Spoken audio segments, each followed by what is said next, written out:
आप मुझे बताइए कि नशे में जा रहा है, आपने बोला, ठीक है, कैसा नशा कर रहा है? आज के टाइम में युवा ना तो पढ़ाई में देख रहा है, ना कमाई में देख रहा है, ना घर को देख रहा है, भटकना है इधर उधर आवारागर्दी।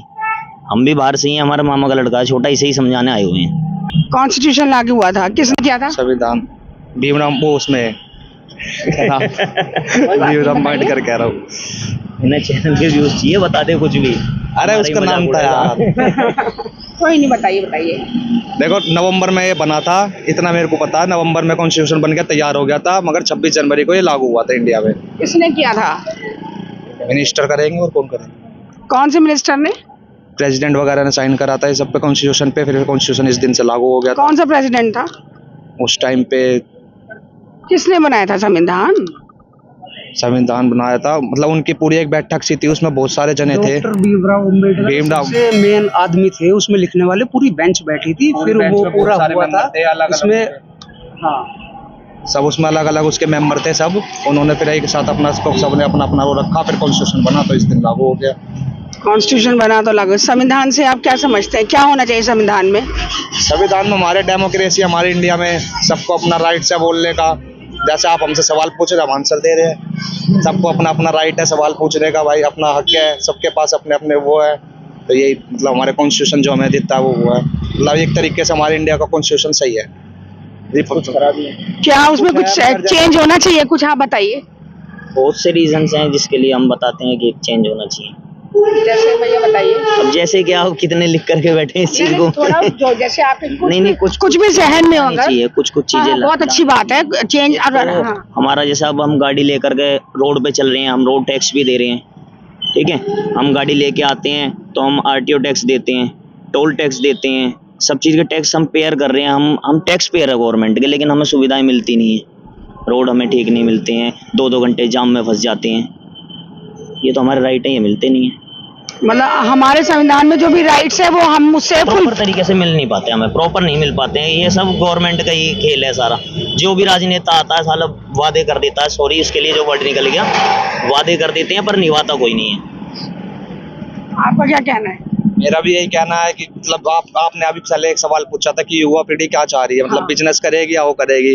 बिजनेस तो जब करेगी ना, जब मतलब पहले उनके पास कुछ जॉब मिले, उनको कुछ अपना आगे बढ़ने का मिले, तो उसके बाद ही तो बिजनेस आएगा। मगर जॉब इतनी है नहीं दिल्ली में, इतने मतलब स्टूडेंट वगैरह है सब, वो पढ़ाई कर रहे हैं, मगर जॉब के लिए आगे फिर उनको भी उनमें से अगर 100% बच्चे पढ़ रहे हैं, मुश्किल से मुश्किल 5 या 10% बच्चे आगे बढ़ पाते हैं, बाकी फिर रह जाते हैं 90% बच्चे। तो उनका लिए भी कुछ होना चाहिए। जॉब नहीं है, बेरोजगारी ज्यादा है। अब इसके बारे में मैं कहना चाहूँगा, बेरोजगारी कुछ नहीं है। अगर करना चाहे आदमी तो 1000 काम है, करने वालों की कमी है, सीधी सी बात है। मतलब यंग जनरेशन। देखो मेरी बात सुनो आप, अब इतने आपके पास हाई प्रोफाइल क्वालिफिकेशन है नहीं कि आप सोच रहे हो मेरे को बैठना हो कुर्सी पे एसी में, उसके लिए पढ़ाई चाहिए, ठीक है।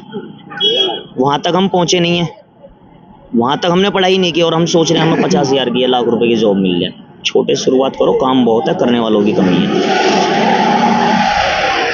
तो आपने देखा कि ये तीनों लोग मेरे साथ थे इस समय, और जवाब भी लगभग सही है। कॉन्स्टिट्यूशन के बारे में थोड़ा कम है जानकारी, पर कोई दिक्कत नहीं है। किसी ने सही दिया, किसी ने नहीं दिया, लेकिन जो युवा वर्ग के बारे में बोला और जो नशे के बारे में बोला वो बहुत हद तक सही है। युवा करना चाहे तो कर सकता है, नहीं करना चाहे तो नशे में लिप्त हो सकता है। ये तो युवा की मर्जी है। बिल्कुल सही है, वो खुद के ऊपर डिपेंड करता है कि कौन से रास्ते पे जाना है। एक्चुअल में प्रॉपर गाइडेंस भी नहीं मिलती ना, थोड़ी बहुत। अब प्रॉपर गाइडेंस ऐसी है कि मतलब उसको पता हो बच्चे को कि मुझे इन फ्यूचर करना क्या है ना। अब मतलब उसको अगर जैसे मान लो कि अगर उसको पढ़ाई करनी है, अगर वो नहीं नंबर ला पा रहा तो कोई बात नहीं। अब उसका इंटरेस्ट किस चीज़ में है ना, उसका माइंडसेट क्या है कि उसे फ्यूचर में क्या करना है। मुझे बिजनेस खोलना है और मुझे डाला जा रहा है कि मैथमेटिक्स में तू ये कर, तो मैं नहीं कर पाने का। खेलकूद में, खेलकूद में आगे बढ़ाओ बच्चों को। वो सब पेरेंट्स का थोड़ा थोड़ा रोल जरूर होता है। 50% पेरेंट्स का, 50% गाइडेंस भी है, एजुकेशन सिस्टम भी थोड़ा बहुत हो जाता है मैम। बड़ा मतलब काम करने की जरूरत है मैम इन चीजों पे ना। हाँ, मतलब मैं ये कह सकती हूँ कि ज़मीनी तौर पर हम उतने अभी सक्षम नहीं हो पाए हैं कि माइंड सेट को स्टडी करते हुए उसको लेकर हम बच्चों का भविष्य आगे बनाएं, है ना। मेरा मतलब आप सही समझ रहे हैं ना। हाँ, तो हमारी ये चीज़ों के ऊपर हमें वर्क करने की ज़रूरत है, जैसे कि हर युवा जो बच्चा है वो युवा बन के अपने सही मार्गदर्शन करे। Thank you.